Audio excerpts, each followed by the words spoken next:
Welcome to episode 80 of A Message From. We're your hosts. I'm Edward. I'm Allison. And we're together.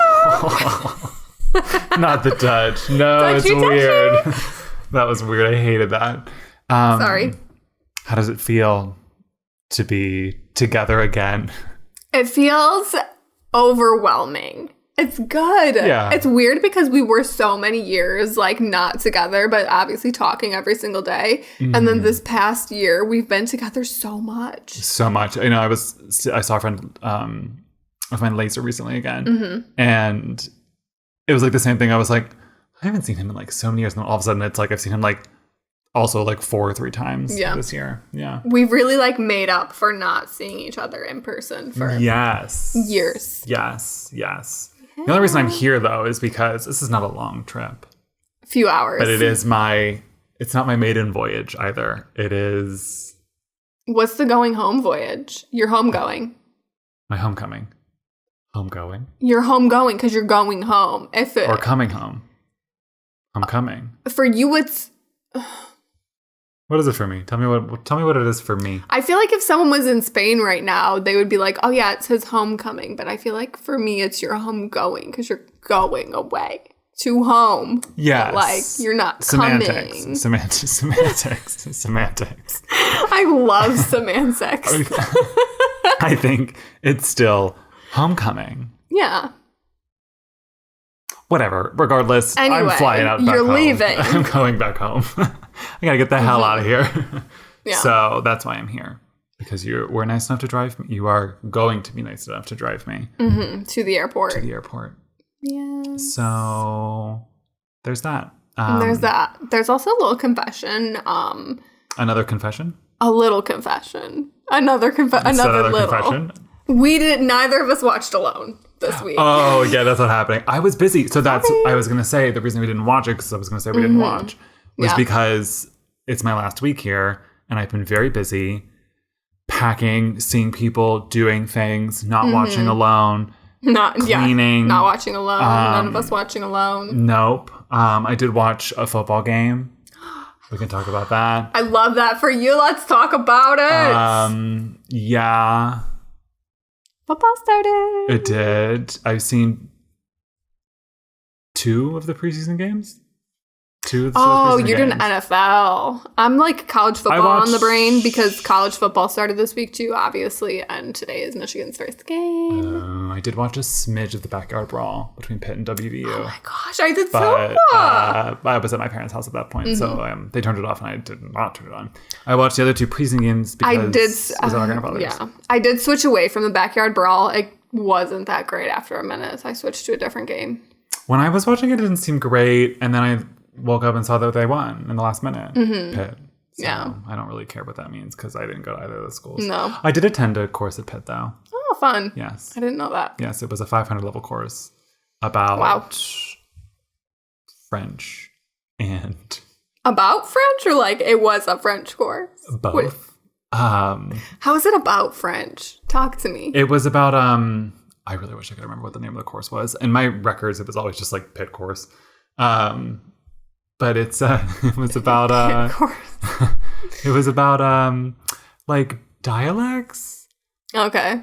And the way French is spoken in around the world. Okay, that's interesting. Yeah. I really wish I remembered more. I wish I remembered more. You don't sound convinced that it was interesting. And you took it, so you would know. I don't remember much. But it was interesting. I wish I remembered more so that I could spit more facts. I remember learning interesting things but not retaining. Because it was that 500 course was replacing a 300 course for me. Yeah. And I felt very over my head because it was only my second semester in university. Oh, okay. You were taking 500 level. Yeah, because nothing fit my schedule on campus. So Carnegie Mellon had all the universities in Pittsburgh kind of had a agreement where you can go and take another course if it doesn't work in your schedule. So I took that one. But I just was it was just crazy. And that was also when the Pitt had a shit ton of bomb threats. Oh, good. It was every day there was a bomb threat. So I'd get to class at the Cathedral of Learning and 1 or 2 times I walked in and immediately have to walk right back out because the alarm would go off because another bomb threat happened. Yeah. That was a crazy semester. But because of all that and because it was ages ago, I don't remember. But it was interesting. Yeah. But this is how do we get here from football? From football to this. I also mine was a poor decision. I made the poor decision to take like a very upper level French course my last semester in undergrad. I mean, when you should be more capable. It sucked my soul. I was with grad students, and there were 2 other undergrad students, but the 2 undergrad students that were there had like lived in France, so they were like on another level, and I was just drowning in that course every day, and everyone knew I was terrible, but they were nice about it. I still got an A, but it was like it was a pity A. It was like, you stuck it out, like you deserve this. Got that. Yeah. So I took a grad level course too, my sophomore year. Should not have taken it. Very dumb. Did not get a pity A. I did get a B though, which not bad. But that's because I finagled the final, where everyone else brought their computers to type up the final, because it was one of those like in-person papers. Oh, I've never had that before. Lame is terrible. Do not recommend. But everyone else brought their computers, and so they were typing theirs, and I was like, no, I'll just write it in the booklet that they give us. And everyone thought that was weird, but I was like, but if I write it in the booklet, I don't have to write as much. We had to take exams in a booklet. It was a blue book, and you had to go to the bookstore and buy it. And if something was a blue book exam, and you showed up with a computer and you were like, I'm going to write my exam on the computer, they'd be like, no, you failed, get out. Well, I mean, to be fair, like there were 2 options presented to us in class. It wasn't like we had to do that. So it was very strange. I'd never really used those blue book things before, but it was, I think, like a small blue book. Yeah. But I was like, no, I'll write it because I don't have to write as much. And everyone else had to write longer papers because they had computers on them. So it was like, the more was expected of them because it was like easier for them to type out. Yeah. Yeah. I remember the professor wrote on the paper and was like, this was actually not terrible. Like, good job. I was like, thanks. It was a course about research and development. It was like sore bleak, 2 days a week, like 3-hour class. And I remember like being so bored and so tired that I would eat those Listerine strips. Listerine strips. Remember that? I remember those. Those were wild. Yeah. I would put one on my tongue. It was like the mini Post-it notes, but it was Listerine strips. Yeah, it was like a collab between like LSD and Listerine. Yeah. And Post-it notes. And I would do that, and then I would chug water as soon as I ate one. Because it was like so minty that I would like wake myself up. Light your insides on fire. Yeah. I mean, the professor just watched me sleep. Yeah. Anyway, we're not supposed to be talking about this. We're talking about school today. Literally. Somehow we organically got on the topic of school. We did, but we need to organically get away from it. Inorganically get away from it. Get away from it. I did want to bring up, because this week has been so crazy, I was like reading all these books that I had got from the library, physical books, right? That I can't really get through like Kindle library stuff. Okay. More options here, right? A real book. I've been reading books, right? I had like 10 things on hold all summer. And the other reason I wanted to do it was because I can finally announce that I have completed my Goodreads challenge as of last night. Wow. I was like, wow, I did it. I can upgrade for next year. Rounds of applause. Yes. I've read 24 books. Lovely. Yeah, I'm proud of myself. Congratulations. I know. And it's only more from there. You know what is so interesting? We are consistently like on the same wavelength. And okay. Before we even had a podcast together, we were many, many times. This is why we have a podcast, right? Because we're just randomly on the same wavelength. Like, okay. Oftentimes. You're sounding like you don't agree with me. No, I just don't know where this is going. Last night, I was literally sitting on my couch thinking about my Goodreads challenge. My Goodreads challenge. My reading challenge. And I was thinking about the number of books I've selected this year and how I've kept it even for the last few years. And I was like, should I increase my number? Should I keep it the same? I'm like, this is a really good number for me. And so I think I decided I'm not going to increase my number next year. Oh, okay. I haven't met my goal yet, but I'm close. I'm on track.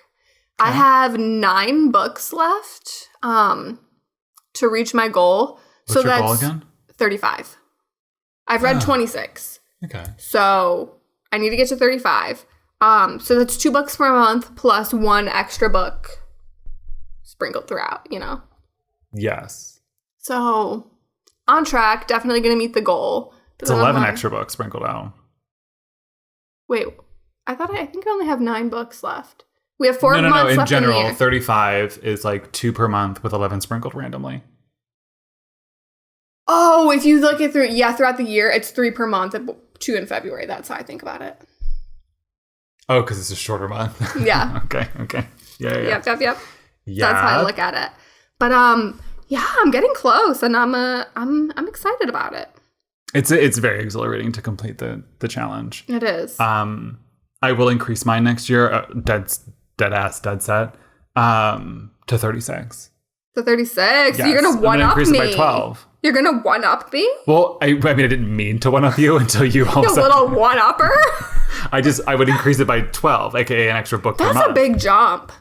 Yes, but this year This year's clearly very not over, of reading things I want to read. Mm-hmm. Not that I didn't want to read the things I read in previous years. I obviously read them, but it's like I'm back into reading like fiction. Oh, okay. And not super heavy. I read recently like Lies My Teacher Told Me, which was like pretty, not heavy, but like extensive. Yeah. In terms of like content, it wasn't just like, some sad character or whatever, talking about like, I don't know, love, right? It wasn't fiction. So I've been reading more of that, which I'm flying through. Yeah. So like I could definitely get to 36 next year if I just continue the trend of reading what feels good from the heart. Oh. I feel like you were like, why were you like pressuring yourself to read trash books in the past? They weren't trash. They were just like, it was almost like coursework type books. That sounds painful to me. It was painful. That's why it took me like 4 months to read a book, if that. This is what I do. This is how I do it, right? How do you do it? If I have read like a really long book recently, then I'll be like, okay, I could read a shorter one next time. Like this year I've read a couple of books over 400 pages, a couple over 500, one book that was over 600 pages, and then another book that was over 700 pages. So, whereas like this past week alone, I have read 3 books in the past week, and they were all just over 100 pages.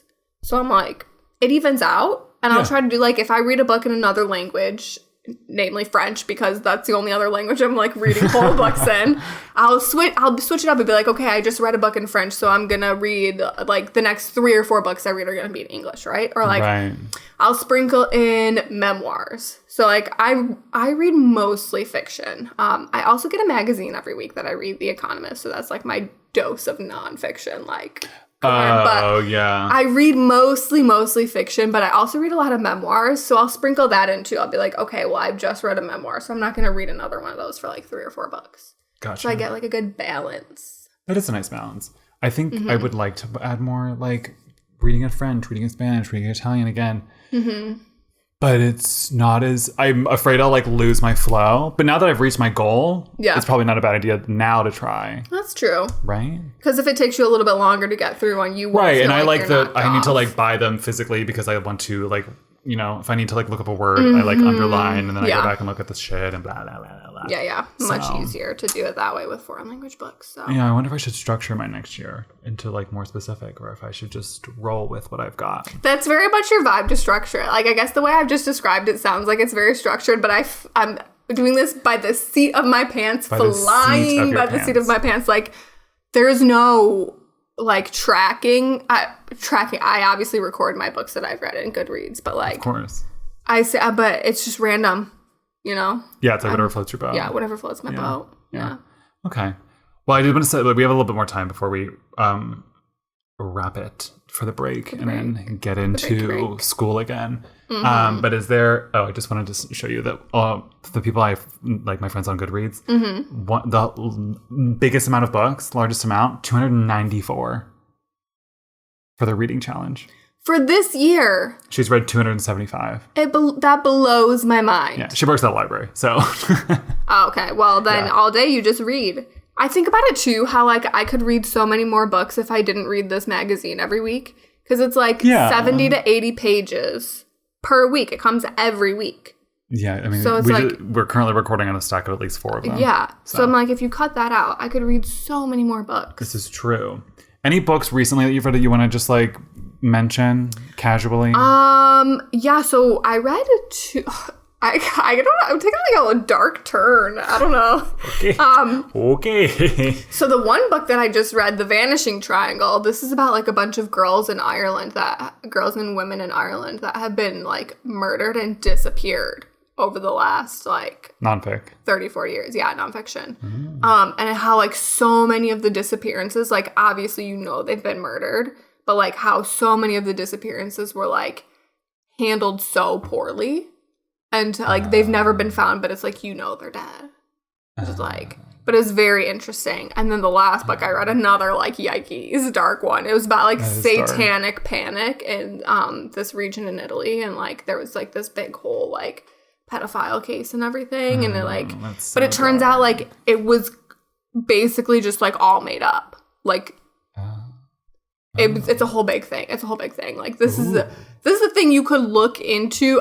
Apparently there's been a lot more studies on it, like in different places all over the world. And I guess this whole like satanic panic thing kind of started after like Charles Manson in the US, and then it like spread to places, and then so it's like a whole big thing. But that was fascinating too. I just finished that one yesterday. Oh. That is a dark turn. That's a dark turn. Yeah. I went from reading I read the Odyssey and the Iliad. Which could be considered a dark turn. Also a dark turn. Depending on like, which side of the war you're on. True. Yeah.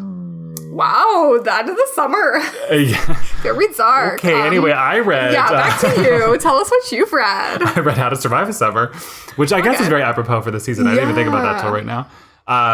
Which is about like a conversion camps, like... someone dies. A dark turn also.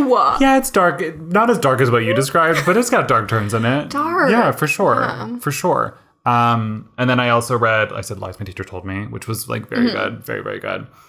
I read Colton Haynes's. I saw this. So I saw this on your Goodreads on my newsfeed. And then I was at Target the other day and I saw that book and I was like, it was actually like pretty good. I enjoyed it. I don't remember what I rated it, but I enjoyed it. It was, once again, these are all books that like I couldn't easily get on Kindle through my library. So I was like, I've got to gobble these up now while I have the chance. I think I finished it in like a day or so or 2 days or something. It was like pretty quick. Yeah. But it was also like interesting enough where you were like flip, Lots of these are good ones. Mommy issues. No. Yeah, a lot of that. Colton. No. I know. And then I also read recently, in a day, I read Tom Daly's like memoir, biography. I don't really understand what you would call that. Yeah.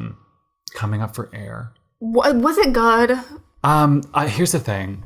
I am blindsided by the fact that I am not obsessed. You're obsessed. You are obsessed. Say the word obsessed. I was going to, but it's more than that. And I realized it while reading this book. I was like, he'll always be an important person in my life because he's the reason I got into diving in high school. Because I watched him in 2008 Olympics in Beijing. And I started diving in. I too am going to be an Olympic diver. Yeah. Well, no, I don't know about that. I don't think anybody ever thought I was going to be an Olympic diver. But in 2000, I think I started in 2009, it must have been. The year after, or 2008. I don't, the high school years are weird. It was sophomore year. So whatever that was. And so for that, it's like, it's always going to be sort of like that important figure for me. So like I enjoyed reading it. Was it like corny as hell? 100%. All of like the famous person and like athlete memoirs and biographies, autobiographies and stuff I've read. I'm like, the whole time I'm like, Ghostwriter. I bought this, so I'm gonna keep reading it. But come on, this wasn't worth it. Yeah, that's why I'm from the library. Yeah. Colton's was like at least a little more interesting. This one was just like lessons he's learned from like competition, life, and like fatherhood. And... Did you find it to be really repetitive? To a degree. Because all of the books that I've read like that, I find them to be very repetitive. And I'm like, hon, you've said this like 5 times already. Just let it go. Yeah, there was a smidge of that going on in Tom's. I don't know about Colton's. I don't know if it was that repetitive. There might have been a couple themes that were repetitive, but I think that was just the theme. So like, of course, it's a little repetitive. They beat the theme to death. Yeah. But Tom's was like, there were moments where I was like, you've literally just said this, like in the last chapter. Yeah. Like this exact wordage. Yeah.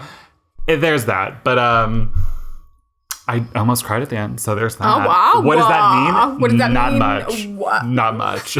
We're criers around here, in case you didn't know. I'm not a crier. I'm a crier. And on that note, we will take a little break. Yeah. Maybe I'll shed a few tears, and we'll be back.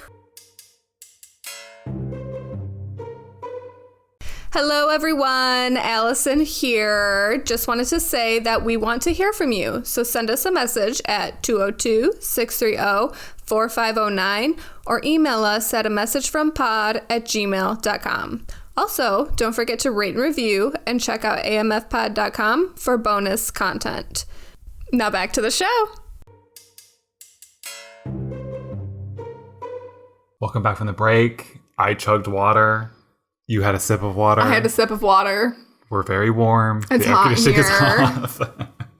And we're going back to school with this message from Julian, who said, and I quote, "Hey MF Pod, it's back to school time for us teachers and our students. I was wondering what tips or tricks you might have for getting back into the swing of things after the much needed summer vacation.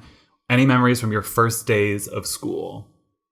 Oh my gosh. We chatted, spoiler alert, we chatted in the car a little bit about it because we were like, what are we going to talk about? Going from breakfast this morning. And we both came to the conclusion that we don't actually remember any specific stories from our first days of school.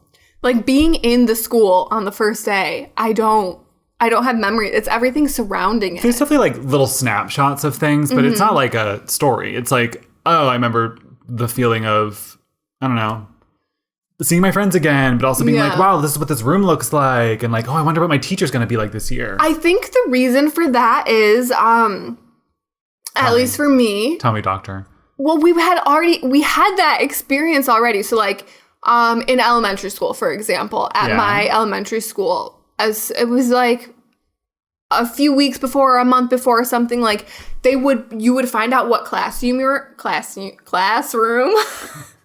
You would find out what classroom you were going to be in. They would post it up on the front doors of the school. So everyone would come that day to like go up to the front doors of the school and like look at the list and see who your teacher was and what classroom you were in. So like you saw your best friends then, and then you also had the excitement of being like, ooh, who's my teacher going to be? Like I kind of always knew because my mom worked at the elementary school. Yeah, so like I we both had parents that worked at elementary schools to get in. So like I knew beforehand, but it was still like an exciting moment to go there and like read and see who else was in your classroom with you. Interesting. Ours were mailed to us. Oh no. So we had to, well, in elementary school it was sort of just like if you saw your friends during the summer, you just sort of figured out who had what through the grapevine.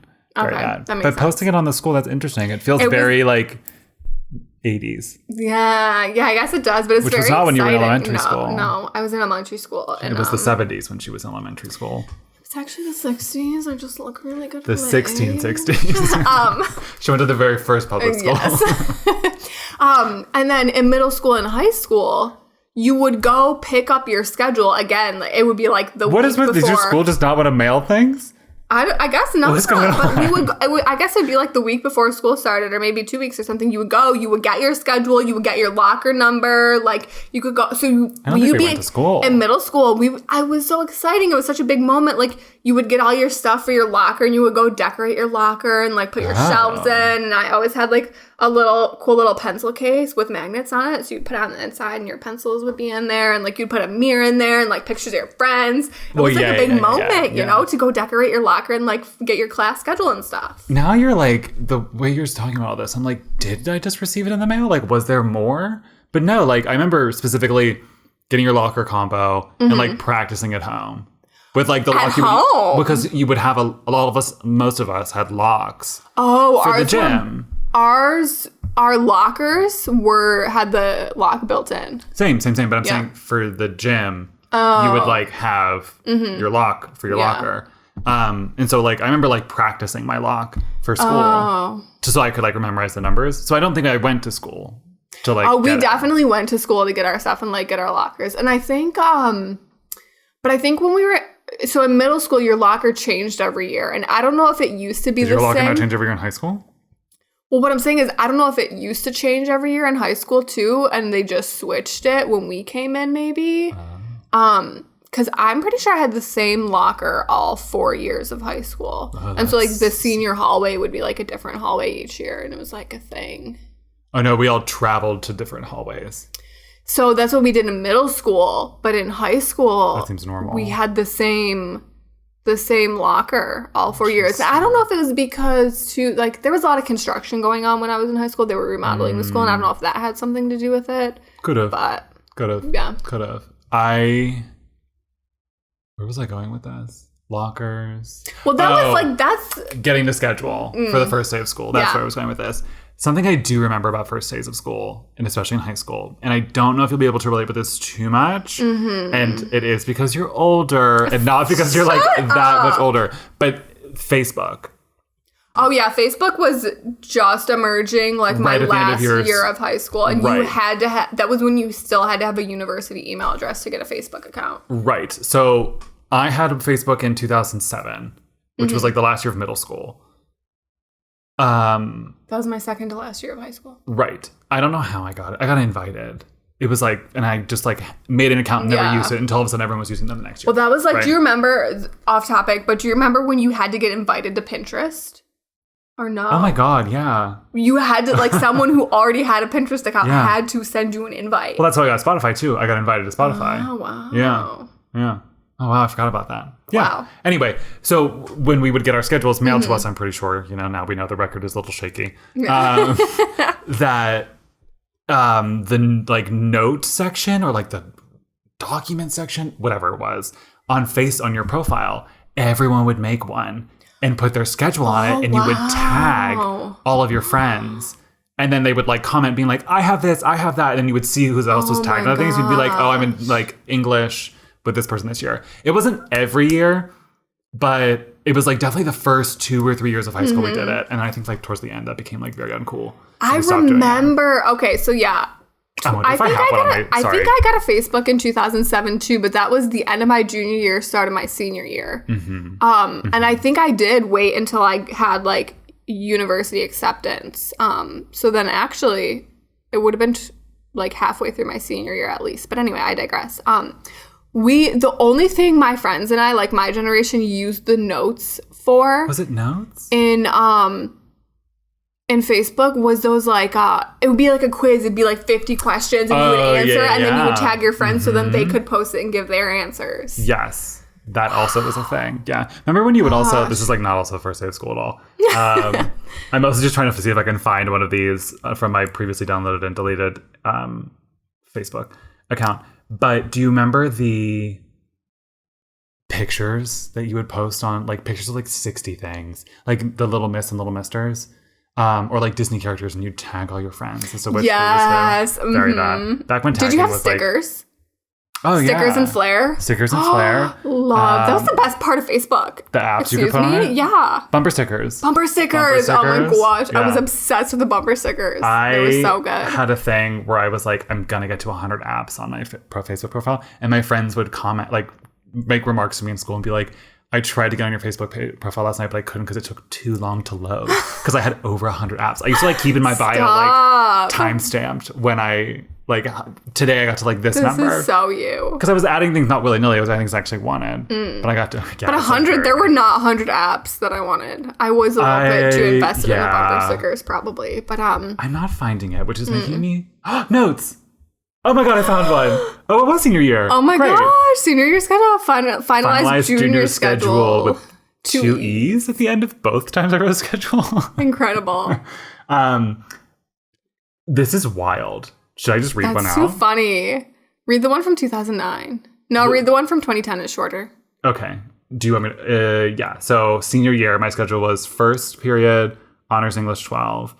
Second period, Business Calc. Third period is Honors Spanish 3. Fourth period, AP French 5. Fifth period, OChem. Sixth period, Band. Seventh period, German. German 2. Eighth period, lunch/online Italian.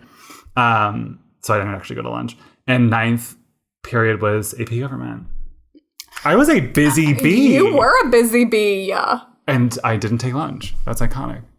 Yeah, that's insane. But anyway. Sorry, now I'm looking at all of them and I'm oh, I remember that. I remember walking that now. I think what we're getting at is what we remember most. What are we getting at? What we remember most about first day of school stuff is everything that's the lead up, everything that surrounds it. I remember the biggest thing was going school shopping. going school shopping was so exciting. Huge. Like, we would always go to, like, the super fancy mall that was further away. And it was like, we went there for school shopping only. Like supplies or like clothes? Clothes. Like school clothes shopping, we would go to, like, the bigger, nicer mall in, like, the rich city that was a little bit further away. I don't remember, like, clothes shopping. Another thing clothes-wise I remember buying was my grandmother, and when we were in Ohio, because we had, like, downtime to, like, go shop, right? Visiting her sister, my great aunt. Was she would buy us shoes for the school year. Oh, yeah. And I would always get some form of Nike. Yeah. And my grandmother was always like, why? When they were cheaper ones. But I was like, these ones are nicer. I like them. No, it was always so it's funny, because my sister's 3 years older than me, so she was always, like, you know, more on, like, the cutting edge of things. So it's like, because of her, like, I got to go to Hollister. Because of her, I got to go to Abercrombie. And then, like, I went to Gap. And, like, you know, because, you know, she got a cell phone, so I got a cell phone. That was a contentious one. I know this vibe. You Jackie, know her. I know Jackie in this moment. You know the suffering. I feel for Jackie. Jackie and I suffered similarly. Yeah. The phone, very contentious. Yeah. You did not deserve that phone. I'll speak on her for that. She had a nicer phone than I did. A much nicer and fancier phone than I did. We always got the same ones, and I was like, that's also She had a cool one, and it actually had color on it. I had just, like, the bright green screen, and you could literally make phone calls and play blackjack on it, and, like, that was it. You could play blackjack? That's exciting. Mine had blackjack on it, but I didn't know how, like, didn't know how to play blackjack at the time, so it was random. I was just random, like, winging it, like... Much whatever. Like now if you went to go play blackjack. True. My phone, this is another random side. It was the little front screen you could customize with a message. That was like the fun thing it would do. Fun. Yeah, I loved that. Being like, today it says this. Like, how old were you when you got a phone? We got phones I got a phone when I was a freshman in high school. Okay. But I did not have texting until sophomore year. Which was like, what is the point of this phone? Because at that point, because in middle school people called. Because I'm thinking, in high school everyone texted. Yeah, I'm thinking like the progression of cell phones at that time, and like by that time, the cell phone that I had, you were what, like 40 with a job? Yeah, I mean, by that time we were still using flip phones, obviously, but razors were out by that time. Those were really cool. By your high school time? By the time you had a cell phone, like when I was a senior in high school, I swear razors were a thing. By then, because you were razors really were cool. A thing freshman, sophomore year. If you had like the pink shiny razor phone, like you were cool. And then it was Envy. The Envy, and you started getting the ones that would flip open with a full keyboard. Yes. The first people, what was the first one of that called? It was like Paris Hilton had one, Britney Spears had one, and then like if you were a normal person that had one of those phones, rich. Was it a Sidekick?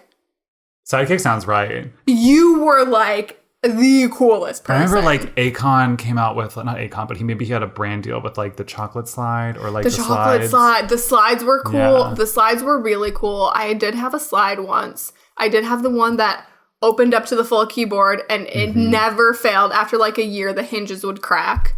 Les Mis. Yeah. They were, But it was so cool because the front was like a touch screen. I think we've lost the thread. We lost the plot so long ago. Back to first day of school. How did we even get here? I ask myself that question often. So often. How do we get here? But anyway, back to Julian's question. Like, I feel like, how do you prepare? How do you get in the... It's all that buildup, you know? Like, what gets you in the mood? What gets you excited for school? Is it your new folders? He's asking about... like... He's asking about, like, teaching-wise, I think. We did not do teaching. Why? He asked about first day memories. It'd be the same thing, though. It'd be that, like, if I were a teacher, or obviously when I was a teacher, like... True. When I was a teacher. Like, what did I get excited about? Like, I went and bought some new supplies. Like, that's fun for me. I mean, it's fun. This used to be, like, this was my January 1st. Yeah. This was my new year. So, personally, I would do a lot of things. But for Lesson school... plans. I wouldn't do those. I do those as the year goes through. Well, now I just copy my old lesson plans. But yeah, I mean, teaching wise for me was making the planner for lesson planning, right? Like having the thing, that I could like put my schedule in, mark the days I had done things. That was the most important thing. Like, what's the most, I guess the question would be like, what's the most interesting or fun for you? Like, you love to be organized and have a plan. So the planner was good for you. Yeah, but I would make my own planner, like from scratch on paper, go get copies of it and have them bind it. Because there was nothing that fit what I needed. Okay, valid. And it had nowadays school and private classes. Now they have so many more good options for that. Like, you can go on Etsy and someone can completely customize your planner for you. But I can also just do that for myself. True. Why didn't I get into that? Why don't I make those on Etsy? You should. I'm kind of mad at myself. You should. That was my only thing I could think about, because otherwise it's like just like pray that it goes well. Pray that it goes well. Meditate. Get into meditation before you start. Oh my gosh, yes. Find out what calms you and like work on that. So when the kids get you worked up. Yeah. I mean, just like, I think I would always try like new classroom management type shit. Or just like a commitment to really stick to the routines, or like really stick to doing certain things. That so like, even though it sucked the first 2 months, that like 4 to 5 months in, it would be like a breeze to deal with. Yeah. And then of course it would get boring 6 to 8 months into the school year for the kids. But you need to set the routine and set the standard so they know what's up. Yes. Yeah. Literally. So you're not miserable. Yeah. I also have to deal with like first graders who are like truly so lost. Oh, yeah. Because they're switching from... They just don't know what's going fucking around all day to sitting just like at a desk. painting with their fingers and like playing games. Like eating boogers. Now they need to open a book and eat their boogers at the same time. So there's that. Any other last first day of school things? Or like start of school? I will say, when you were talking about school, like buying things for school, I was thinking of like being like, no, this red like 5-star notebook has to be for English. This blue one has to be for math. You know what's funny? I saw something on, it was probably Twitter or something, but it was like... Probably. It was like, it listed 4 colors, and it was like, the art, like, it's here, like, what is each color subject? Green like, is science. What subject is each color for? Green is science, right? I've done green or blue for science. My thing is, English. I did the colors based on what I liked and hated most. So like red, I would make math because I'm like, F this. And but red is math. I would also make red math. Oh, really? Yeah. Maybe I was doing it for different reasons, but like subconsciously, we all got to the same we all got to the same ones anyway. What did you make for English? I'm trying to remember. I liked English, so maybe I would have done yellow. And blue for yellow for me would have been blue history, for probably. Science. So maybe green for like history. Green has to be science because it's green. I think I did blue for science more often. That could work for water, depending on what science you were in. For some reason, I'm vividly like flashing back to my binder that I had to have for 6th grade science class, and it was blue. Pick blue. Okay. Anyway, on that note, I do have one little thing to surprise you with before we sign off. Oh. You've already seen it, but I just have a little... I have. Yeah, the guys from the Most Millennial Podcast sent us our stickers. And so here are yours. Did you talk about this on the podcast yet? I haven't. We haven't talked about it, but thank you so much, Most Millennial Podcast. They sent us these lovely floppy disk stickers. They're so nice. They're so nice. They're so cute. I feel like I should... And my sticker obsession is just growing again. My guest spot on your newsletter, we established that I was like freakishly obsessed with my sticker collection when I was a kid. And it's coming back. So I'm so excited about this to have these stickers. But they sent us 4, so you get 2. Oh, I get 2. You get 2? Where am I going to put these? Well, that's the endless question, isn't it? The age-old question. Where do you put it on your phone? Do you put it on your Kindle? Do you put it on a planner? Do you put it on your suitcase? Do you put it on your laptop? Tack them I'm unstuck. Literally going insane. I tack them unstuck. So like with this backing on to cork boards usually. Yeah, that'd be nice. So I got to figure out what to do with these. Thanks so much. Thank you. We love it. And thank you, Julian, for sending in a message. Yes. We went a little bit insane off the beaten path, but such is life. Such is life. So if you would like to send us a message and hear us ramble on and on for ages, you can give us a call at 202-630-4509, or you can hit us up at a message from on Instagram, Twitter, TikTok. Send us an email, messagefrompod@gmail.com. And don't forget to rate and review us on Apple Podcasts, Spotify, wherever you get your podcast stuff from. And we will see you next time. Bye. Bye. Bye. Bye.